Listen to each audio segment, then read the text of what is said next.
सूर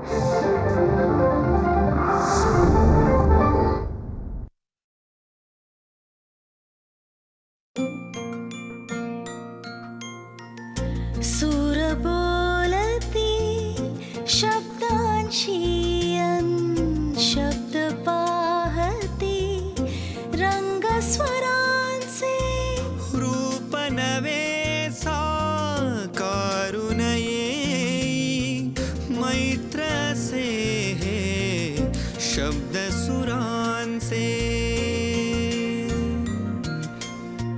मैत्र से हे शब्द सुरांचे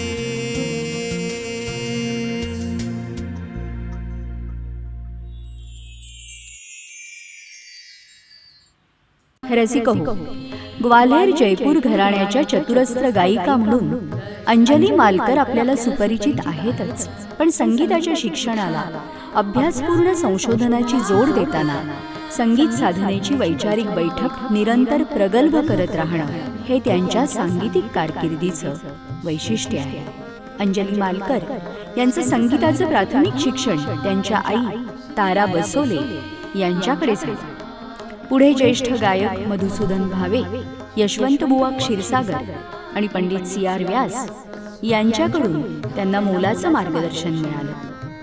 SNDT महाविद्यालयातून पदव्युत्तर शिक्षण प्रथम श्रेणीत उत्तीर्ण झाल्यानंतर ख्याल गायकीचा विशेष अभ्यास करण्याकरता ज्येष्ठ गायिका विदुषी डॉक्टर वीणा सहस्त्रबुद्धे यांच्याकडे दीर्घकाळ गायनाचं शिक्षण घेण्याचं भाग्य त्यांना लाभलं.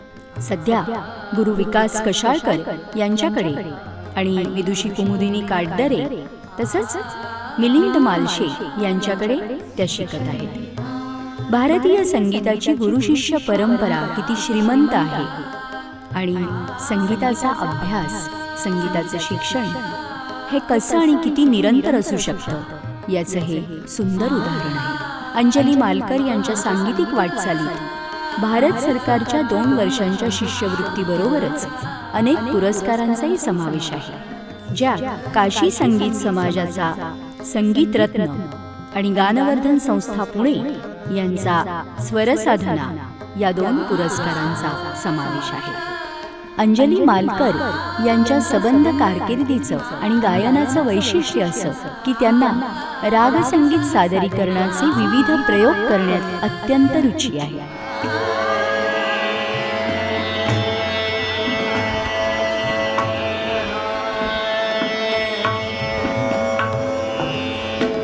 त्यांनी संपूर्ण शास्त्रीय गायनाच्या मैफिलींबरोबरच हे गायन सर्वसामान्य श्रोत्यांपर्यंत पोहोचावं म्हणून बारामती, MTDC, औरंगाबाद म्हणून त्यांनी ठिकठिकाणी सप्रयोग व्याख्यानं दिली आहेत. बरखा ऋतू आई, प्रकाशयात्री कुसुमाग्रज, रंग वसंत तराणा, सगुणाकडून निर्गुणाकडे, रे मन गा यमन, नामा म्हणे, राग रंग रस गावो, सुरश्रावणी यासारखे वैविध्यपूर्ण संगीत प्रयोग त्यांनी केलेले आहेत. स्वरयोगिनी विदुषी प्रभा अत्रे यांच्यासारख्या दिग्गजांकडून शाबासकीही मिळवली आहे. रागसंगीताचा 700 वर्षांचा इतिहास सांगणारं मराठवाड्यातील अभिजात संगीत हे त्यांचं पुस्तक नुकतंच प्रसिद्ध झालं आहे. या ग्रंथाला साहित्य संस्कृती मंडळानेही पुरस्कृत केलं आहे. अनेक महाविद्यालयातून त्यांनी अध्यापन केलेलं आहे. SNDT पुणे, फर्ग्युसन महाविद्यालय इथे त्या विद्यार्थीप्रिय प्राध्यापिका होत्या. सध्या त्या भारती विद्यापीठातील संगीत विभागात गुरु म्हणून कार्यरत आहेत. तसंच रूपबंदिश फाउंडेशन या संस्थेच्या त्या संचालिका आहेत. रसिको, अध्ययन, अध्यापन, लेखन आणि सादरीकरण या बहुविध पैलूंचा सुंदर मिलाफ अंजली मालकर यांच्या सांगीतिक कारकिर्दीमध्ये दिसून येतो. अंजलीताई, तुम्हाला खूप खूप शुभेच्छा.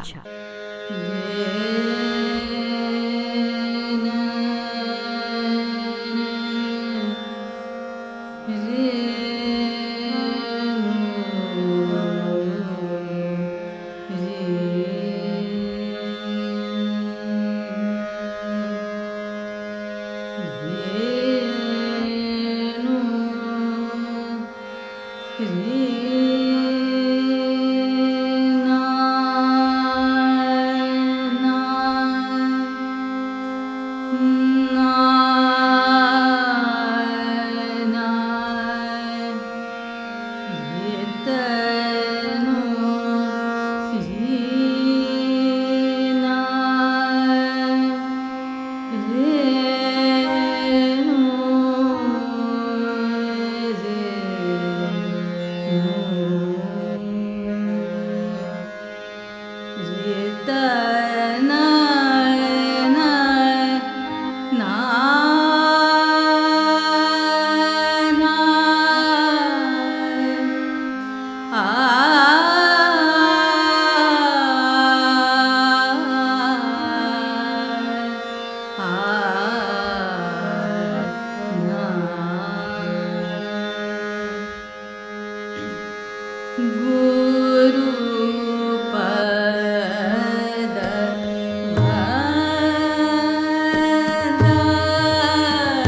वाह, क्या बात आहे.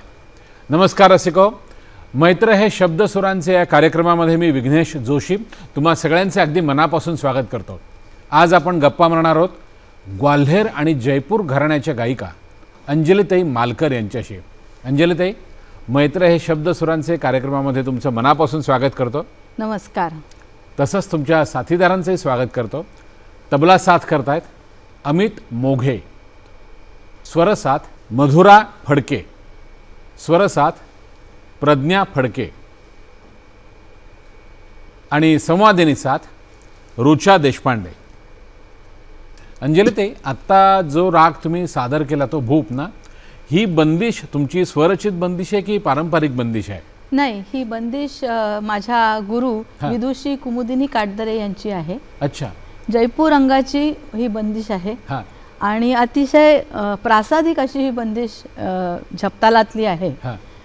झपताल जयपूर घराण्यामध्ये बऱ्यापैकी गायला जातो. अच्छा. तर त्यातली ही एक अत्यंत सुंदर अशी ही बंदिश आहे. वा रे वा.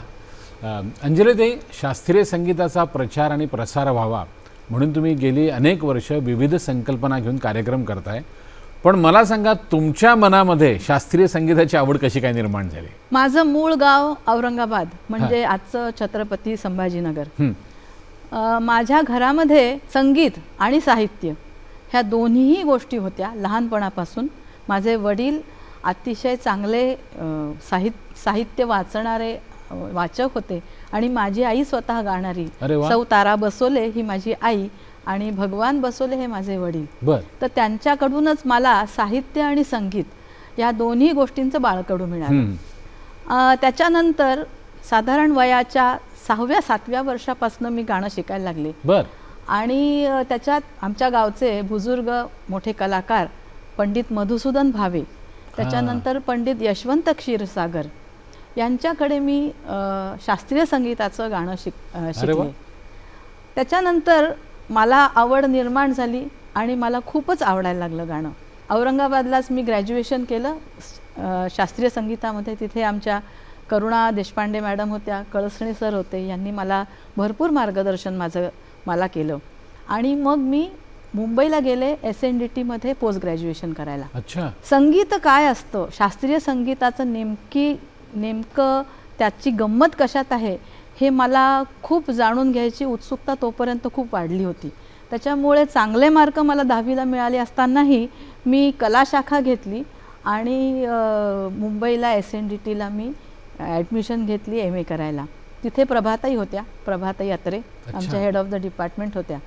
आणि तिथे मात्र मला अनेक खिडक्या संगीतातल्या ह्या पाहायला मिळाल्या. त्याच्यामध्ये सौंदर्यशास्त्र असेल, मानसशास्त्र असेल, एशियन म्युझिक असेल, हे विषय मी कधीही पाहिले नव्हते. ते विषय मला तिथे पाहायला मिळाले, थोडा थोडा अभ्यास त्याचा करायला मिळाला. आणि संगीत हे केवढं विस्तृत आहे ह्याची मला पहिल्यांदा कल्पना प्रभाताईंच्याकडे मुंबईला SNDTमध्ये मिळाली. आणि मग त्याच्यानंतर मग मी पुण्याला गेले. पुण्याला माझं MA कंप्लीट करत असताना मला डॉक्टर वीणा सहस्रबुद्धे ह्या मला गुरु म्हणून लाभल्या आणि त्यांच्याचकडे मी जवळपास पुढची 10 वर्ष गुरुकुल पद्धतीने त्यांच्याकडे तालीम घेतली ग्वाल्हेर घराण्याची. त्यांच्याकडे तालीम घेताना त्यांचं व्यक्तिमत्व सगळ्यांना माहिती आहे. अत्यंत तेजपुंज असं व्यक्तिमत्व, दिलखुलास असं व्यक्तिमत्व, उत्तम शिक्षिका, उत्तम गायिका, उत्तम डेमॉन्स्ट्रेशन्स करणाऱ्या, असे कितीतरी उत्तमोत्तम गुण त्यांच्याकडे मला पाहायला मिळाले. आणि माझ्यासाठी तो भाग्योदय होता असं मी म्हणेन. वीणाताईंच्याकडे शिकत असताना त्यांच्या वडिलांचे पंडित शंकर श्रीपाद बोडस यांनी केलेल्या अनेक प्रयोग आम्हाला त्या करून दाखवायच्या. म्हणजे कानपूरला त्यांचे जे वडील होते ते तिथे संगीत मुलांना आवडावं, शास्त्रीय संगीत म्हणून ते अनेक प्रयोग करायचे, अनेक गोष्टी सांगायचे. ती गोष्ट वीणाताईंनी मला सांगितली आणि ती कुठेतरी माझ्या मनात रुजली. आणि मग मला असं वाटलं की अरे आपण एखादी गोष्ट रचली तर काय हरकत आहे, असं म्हणून मालकंस रागातलं एक सरगम गीत मी त्यावेळेला रचलं होतं. आणि मी ते घाबरतच वीणाताईंना म्हणून दाखवलं की वीणाताई असं असं मला सुचलंय. वीणाताई अशा पाहिलं त्यांनी, हां म्हण. मग मी म्हणून दाखवलं. मग त्या म्हणाल्या हां अशीच गाण्यात राहा असं त्या मला म्हणाल्यानंतर मला कळलं की हां आता हे त्यांना पटलेलं आहे.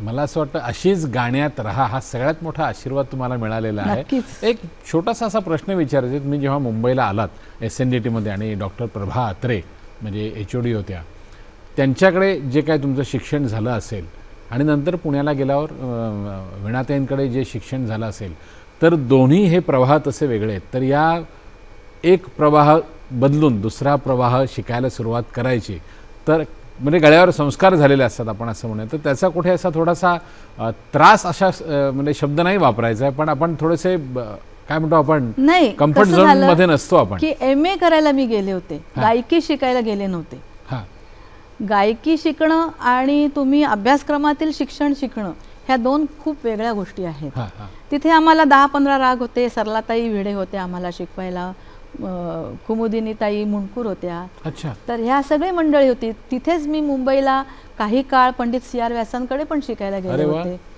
तर हे कसं होतं की हे गळ्यावर नुकतंच चढत होतं माझ्या.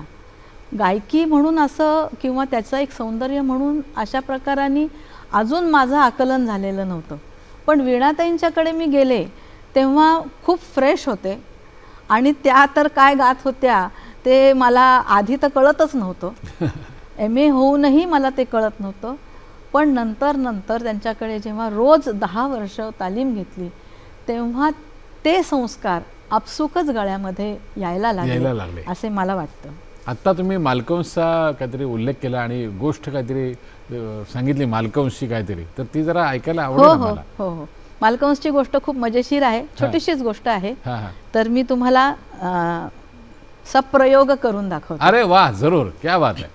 रुचा आता माहोल तयार करेल मालकंसचा. रुचा चल.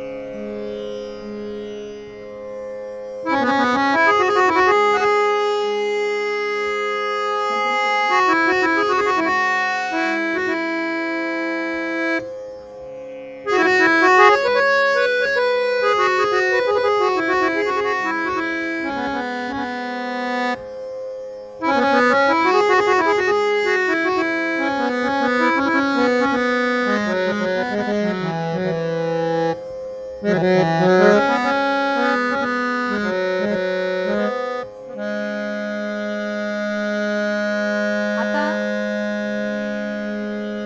गोष्ट अशी आहे, एक साऊथ इंडियामधलं दक्षिण भारतातलं एक गाव. त्या गावामध्ये सुंदर मंदिर आहे. त्या मंदिरासमोर एक हत्ती आहे आणि तो हत्ती म्हणजे गावाचा एक मानबिंदू आहे. तो झुलतोय असा छानपैकी आणि त्या गावातली सगळी लोक येऊन बघतायत. नवीन नवीन हत्ती आणलाय तो. वा वा, काय हत्ती आहे, काय सुंदर आहे, काय त्याची सोंड आहे, असं म्हणताना सगळं गाव त्याची खूप प्रशंसा करतंय. सकाळी उठून ती 2 मुलं शाळेत चाललेली आहेत. ती 2 मुलं जी आहेत ही साधारण 11-12 वर्षाची मुलं आहेत. अतिशय खोडकर मुलं आहेत. पहिला मुलगा त्या हत्तीकडे बघतो आणि त्याच्या मनामध्ये एक कल्पना येते. तो त्या दुसऱ्या मुलाला म्हणतो, तू त्या हत्तीवर चढून दाखव, मी तुला एक बक्षीस देतो. अच्छा. तर तो दुसरा मुलगा मागे कसा हटणार. तो म्हणाला मान्य. असं म्हणून तो हत्तीजवळ जातो. 1 2 3 असं म्हणून तो हत्तीवर चढतो आणि हे मी जिंकलो असं म्हणून तो 2 हात करून उभा राहतो आणि खाली पडतो. ही झाली गोष्ट. आता ही मालकंसमधून. ग ग ग म ग सा नि ध नि सा म ग सा ग ग ग म ग सा नि ध नि सा म ग सा ग ग ग म ग सा नि ध नि सा म ग सा सा ग म ग म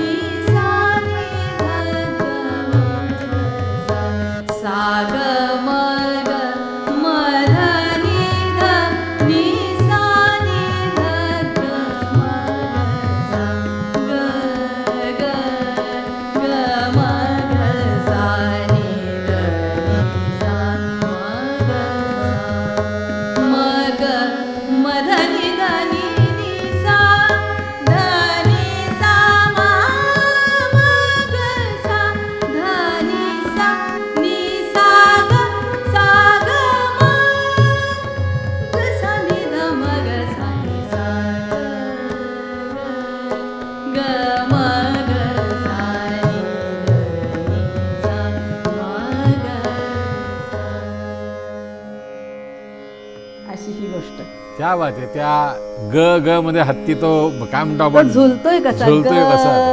ग आणि मग सा ग मग अरे वा मध नि ध क्या बात है नि सा नि ध ग मग सा असा तो गाव सगळा त्याची प्रशंसा करतोय. आणि मग मग मध नि ध कल्पना आली एकदम. नि नि सा ध नि सा मा चढून दाखव मा ग सा ध नि सा एक पाऊल नि सा ग दुसरं सा ग म दोन्ही हात वर घे म ग सा नि ध म ग सा नि सा पडला खाली. खाली. अशी ही गोष्ट. मैत्र से हे शब्द सुरांचे.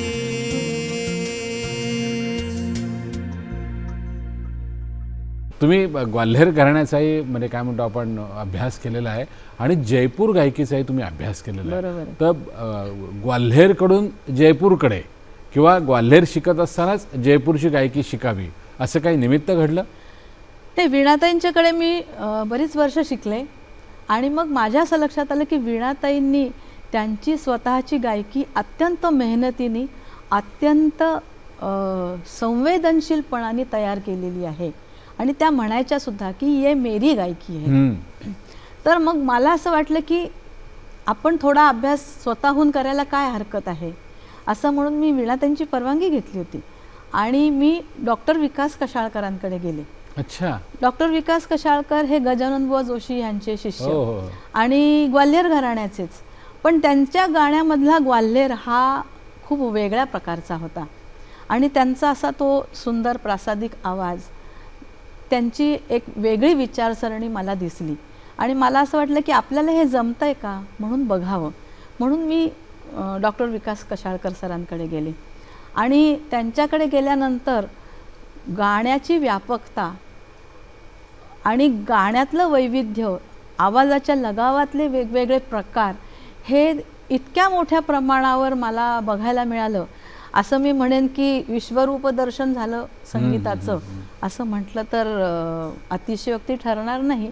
कारण सरांच्याकडे वेगवेगळ्या गायन प्रकारांपासून सगळ्या गोष्टींचा अभ्यास केला जातो आणि मुख्य म्हणजे तिथे सैद्धांतिक गोष्टी ज्या आहेत त्यालासुद्धा तेवढंच महत्त्व दिलं जातं. माझ्या घरात पुस्तकं होतीच आणि वाचनाची आवड होतीच मला लहानपणापासून. त्याच्यामुळे सरांकडे गेल्यावर मी ह्या पुस्तकांच्या आणि सैद्धांतिक गोष्टींकडे मी आकर्षिले गेले आणि तिथे मग मला बऱ्याच गोष्टी लक्षात यायला लागल्या थिअरॉटिकली सुद्धा आणि त्याचं प्रॅक्टिकल ओरिएंटेशन कसं असतं हे सुद्धा त्यांच्याकडे मला पाहायला मिळालं आणि खूप जवळून मला त्या गोष्टी बघायला मिळालेल्या आहेत. आत्ता तुम्ही उल्लेख केलात म्हणजे कौशल्या मंजेश्वर नंतर कुमुदताईंसाहेब वगैरे.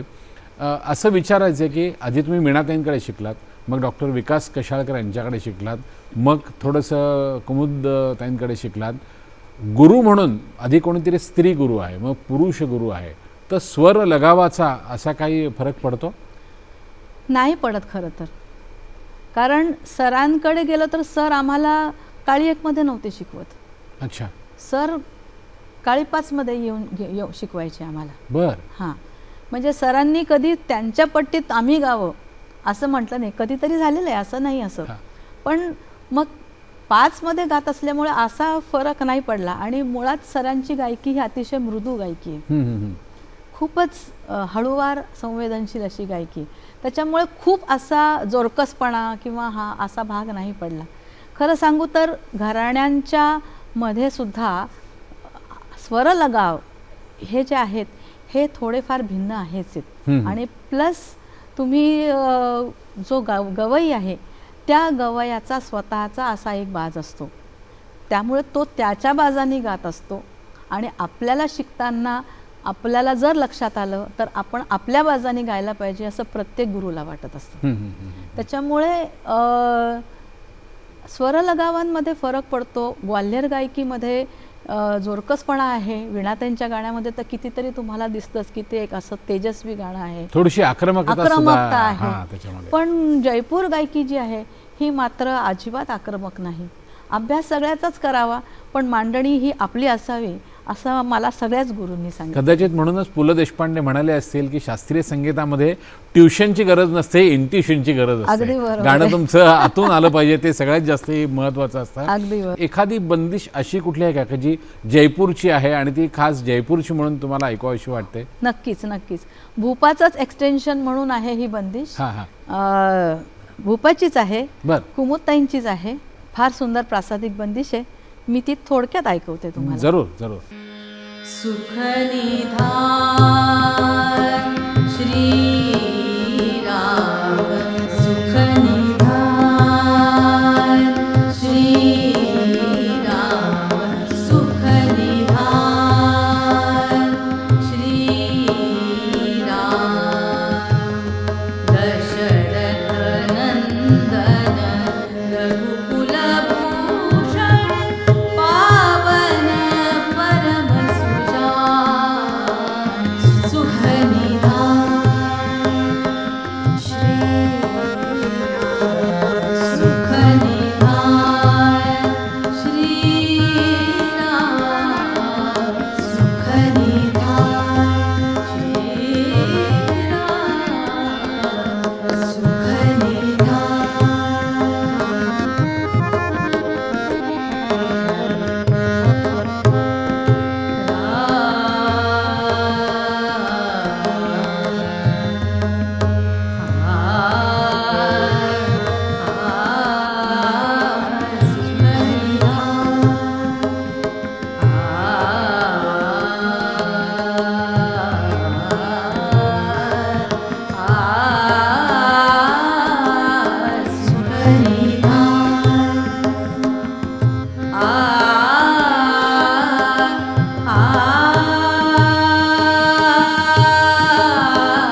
अंजली ताई, तुम्हाला बंदिशी जमवण्याचा सुद्धा एक छंद आहे आणि त्यासाठी तुम्ही डॉक्टर मिलिंद मालशे, म्हणजे खरं जयपूरच घराणं, तर त्यांच्याकडे सुद्धा तुम्ही गेलात, तर थोडंसं त्यांच्या तालमीविषयी आणि तिकडच्या बंदिशींविषयी सांगा ना.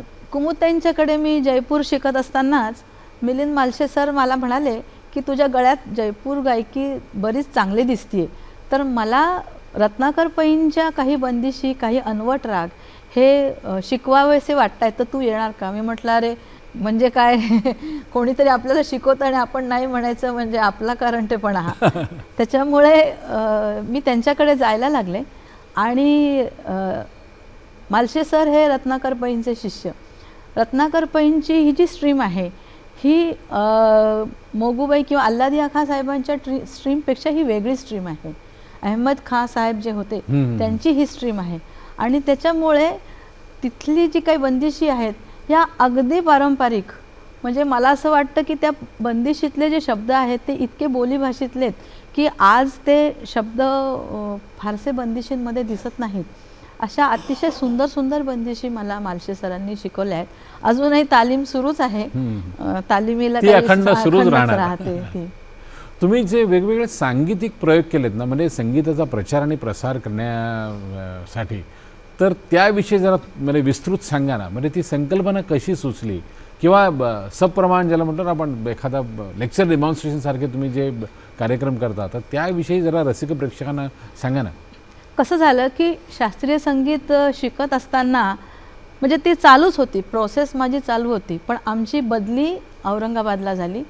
मालकरांची बदली तिथे झाल्यानंतर खूप वेगवेगळ्या काय म्हणता येईल स्तरातली लोक आम्हाला भेटायचे आणि मग मला म्हणायचे, अहो तुमचं क्लासिकल संगीत जे आहे कानाला आम्हाला बरं वाटतं हो, पण ते आम्हाला काहीच कळत नाही आणि काय तुम्ही ते आ आ आ आ करत गाता आणि पियाच्या शिवाय तुमच्याकडे काही शब्दच नाही दुसरे, सय्या आणि पिया, तुमच्याकडे वेगळ्या बंदिशी नाहीत का? तर असे सगळे प्रश्न मला विचारल्यानंतर मला असं वाटलं की लोकाश्रयावर आलेली ही कला आहे. आधी राजाश्रय होता, आता लोकाश्रयावर आलेली आहे आणि लोक जर उत्सुक असतील जाणून घेण्यासाठी तर आपण त्यांच्यासाठी काहीतरी केलं पाहिजे. बरोबर. असं म्हणून मग थीमॅटिक प्रोग्रॅम्स जे आहेत ती संकल्पना माझ्या मनामध्ये घर केलं तिने आणि एक एक एक एक संकल्पना कुठल्या ना कुठल्या निमित्ताने मी मांडत गेलेली आहे. पहिली होती माझी बरखा ऋतुआई नावाची. अच्छा. पावसाळ्यातल्या कविता आणि बंदिशी. पावसाळ्यातल्या कविता म्हणजे म्हणताना कवितेतले पावसाची वेगवेगळी रूप आणि मल्हारची वेगवेगळी रूप यांचा एकत्रित जोड करून मी कार्यक्रम सादर केला.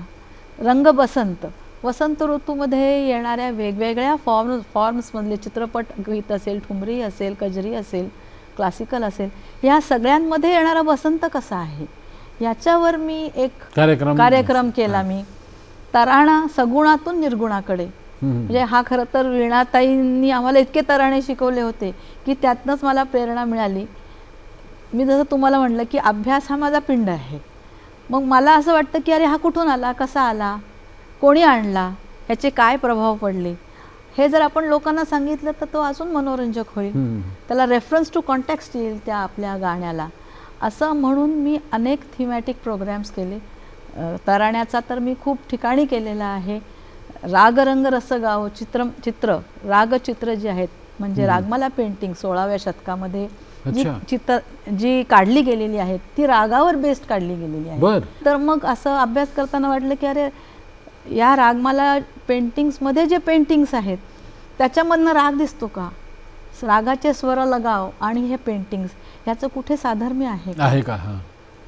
तर अशा प्रकारचे अनेक प्रयोग मी करत आलेली आहे आतापर्यंत आणि त्याला रिस्पॉन्सही चांगला मिळतोय, प्रतिसाद.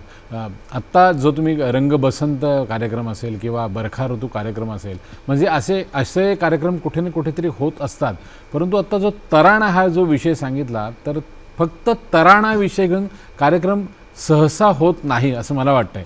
तर जरा थोडंसं त्याविषयी जास्ती सांगा आणि एखाद दुसरा तराणा ऐकवा ना. म्हणजे त्या नक्कीच. तराणा ह्या विषयावर मी जेव्हा शोधायला सुरुवात केली तेव्हा मला 4 ओळींच्या वर कुठेही काही सापडलं नाही. अच्छा.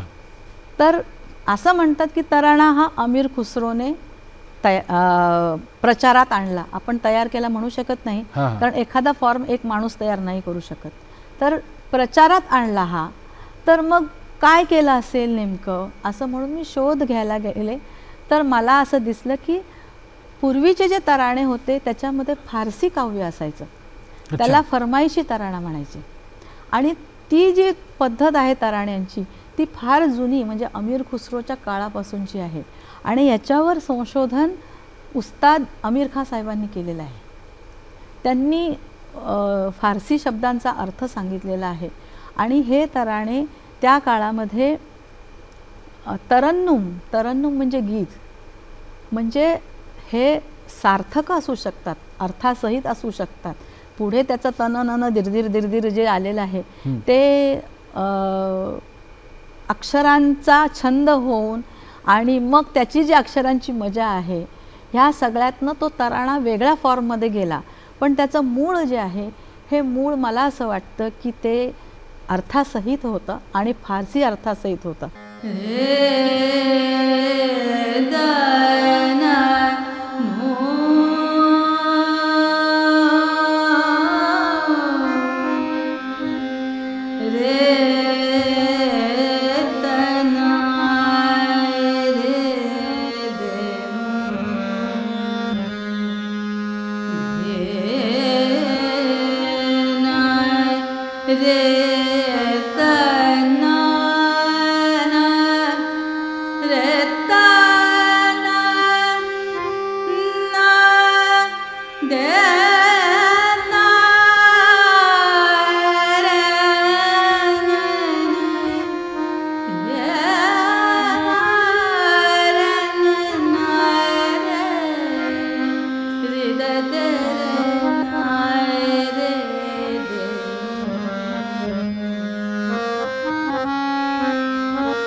वीणाताईंचा एक तराणा फार सुंदर आहे, तो मला असं वाटतं की तो मी म्हणून दाखवावा. जरूर. तान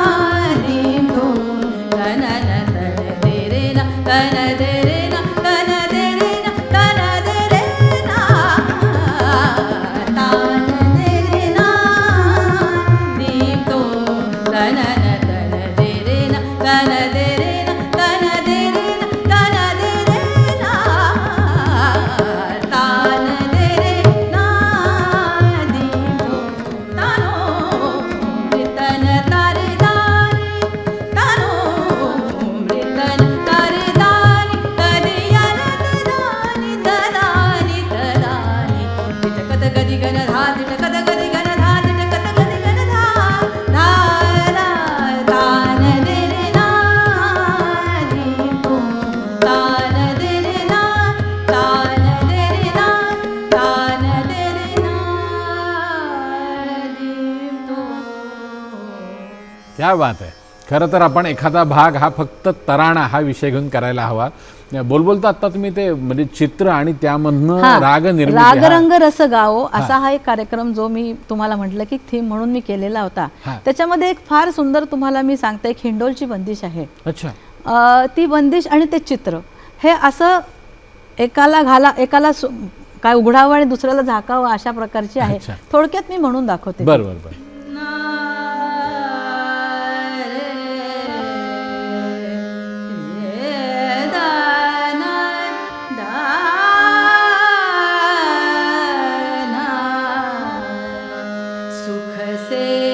झूलत मांद मांद हरी सुख से झूलत मांद मांद हरी सुख से झूलत मांद मांद हरी कृष्ण मुरारी चतुर बनवारी सुख से झूलत मांद मांद हरी सुख से झूलत मांद मांद हरी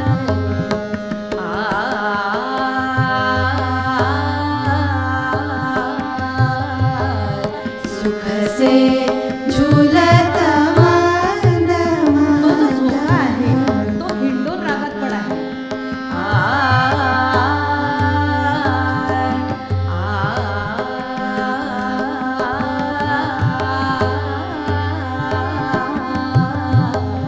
सुख से झूलत मांद मांद हरी सब सखियां हिंडोल झुलावत सब सखियां हिंडोल झुलावत गावत हरी गुण हरख भर भारी सुख से झूलत मांद मांद हरी सुख से झूलत मांद मांद हरी सुख से झूलत सुख से झूलत सुख से झूलत मांद मांद हरी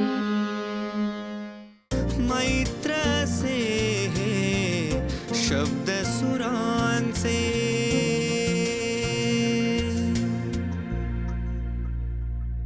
अंजलीताई, तुमच्या म्हणजे ह्या शास्त्रीय संगीताचा प्रचार आणि प्रसार करण्यासाठी तुम्ही बऱ्याच वृत्तपत्रांमध्ये लिखाण देखील केलेलं आहे आणि आत्ता तुमचं मला वाटतं एक नवीन पुस्तकाचं लिखाण सुरू आहे ना.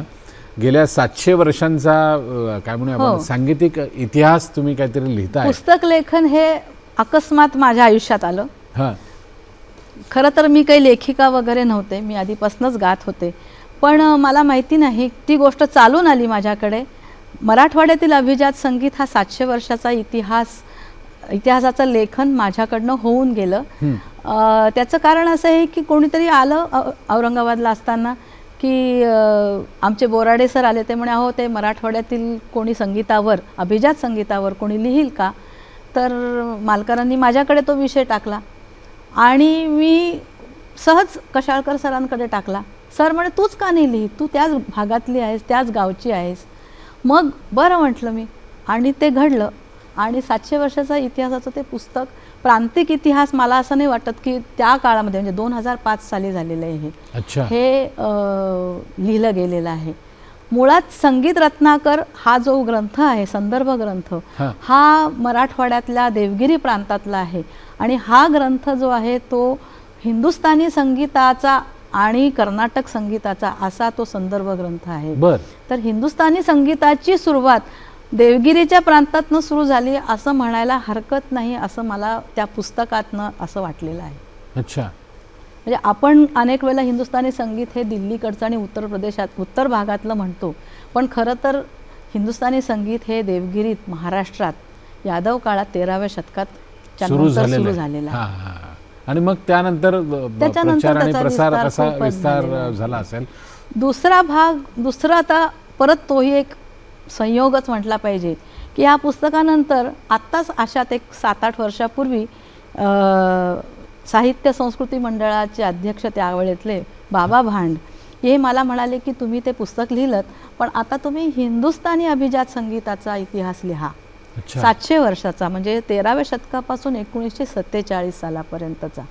आणि मी ते चॅलेंज म्हणून घेतलं. खरं तर ते आभाळाला गवसणी घालण्यासारखं आहे ते, पण 900 पानी पुस्तक ते तयार झालेलं अरे आहे वा, 2 वा, खंडामध्ये. आणि फार मजा आली ते करताना.